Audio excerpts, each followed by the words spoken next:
When first learning to draw a portrait, some book or someone is going to tell you you need to learn something called rules of proportion. These rules are a set of measurements for the average face. Now, the details of these rules vary, but I'm going to go over some of the basics here. The face is divided into 6 squares of equal size. What you have are 2 across and 3 up and down. Taking the top 2 squares, draw in a circle.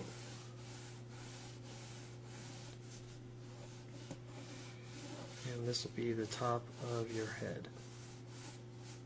Next step is halfway down, or halfway in the middle, squares, draw a line, and this is your eye line. Now, these rules say that the head is approximately 5 eye widths across. So we got 1, 2, 3, 4, 5.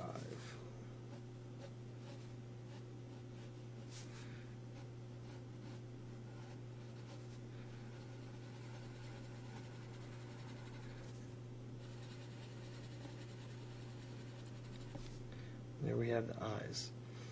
Now, the bottom here is the chin.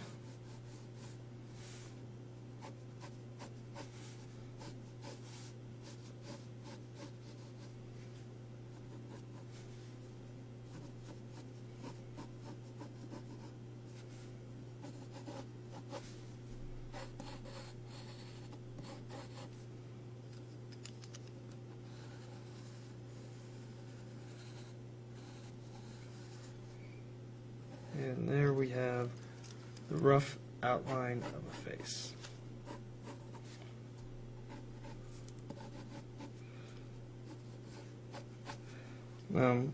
These rules will also tell you that the eyes are one eye width apart. This line here, the nose is 1/3 of the way up. And on the average person, the nose is an eye width across. Now if you go down, straight down from the pupils of the eyes, and halfway up the bottom square will be the bottom of your lips. The corner of the lips will be lined up with the pupils of the eyes.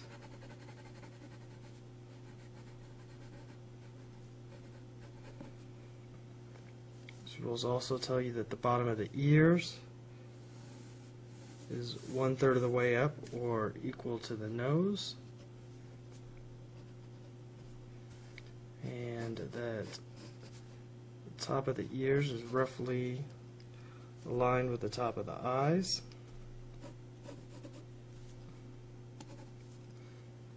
The neck starts at about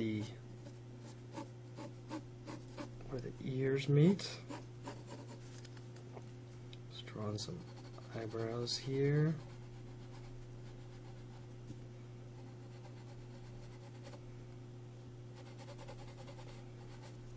And what we're missing is some hair. Now this is the top of the head, it's not the hairline. So let's say the hairline is roughly right about there. Bigger hairstyles, the hairline goes way above the head.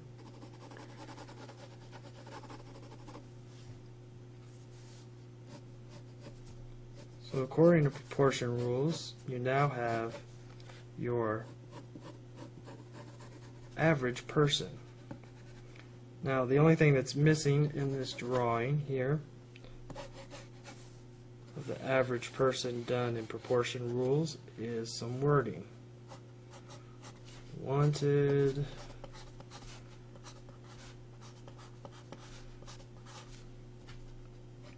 I the FBI, and you can rip this out and go hang it up at your local post office, because these proportion rules are generally going to hurt you when trying to draw a face that looks like someone specific. Now, don't get me wrong, these rules are very helpful in cartooning, imagining faces, or doing quick gestural drawings, but there's no such thing as the average person. And if you start out using these rules when trying to draw a portrait of a specific person, you're going to be starting out wrong. One of the most common forms of measuring when drawing is the use of a grid. Grid is basically an overlay of equally spaced lines forming a bunch of equally sized squares. In order to use a grid, you must reproduce it on the surface you intend to draw on. In this case, I am using the same scale. My lines are spaced equally to the original, but you can use a grid to enlarge or shrink what you're drawing by changing the size of the squares. Now, how a grid works is that it breaks up a larger image into a series of smaller images, these little squares. In order to use a grid, you start out and you find, I'll start with this square, and that's this square right here, corresponding squares. And it's easy to see where things intersect the grid lines. So in this case, I'll take that point and I'm going to make it intersect there, and I'll take that point and it crosses there. Connect the dots more or less, and I have the outline of that part of the head. I can continue this outline here by using the grid as a reference,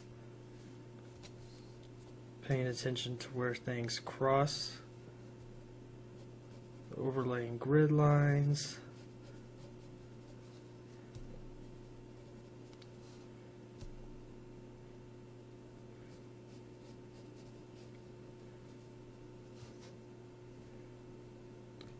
and more or less connecting the dots. We'll move over here. 1, 2, 3. 1, 2, 3 squares. This square, got it crossing a grid line there, and a line there.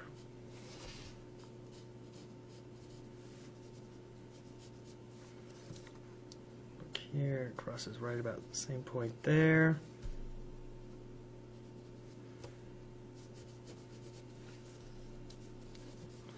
Move on down to this square.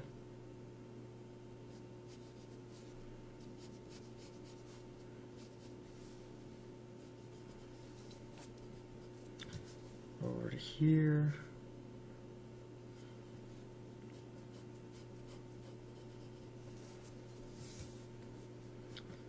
And there's just a quick example. I've outlined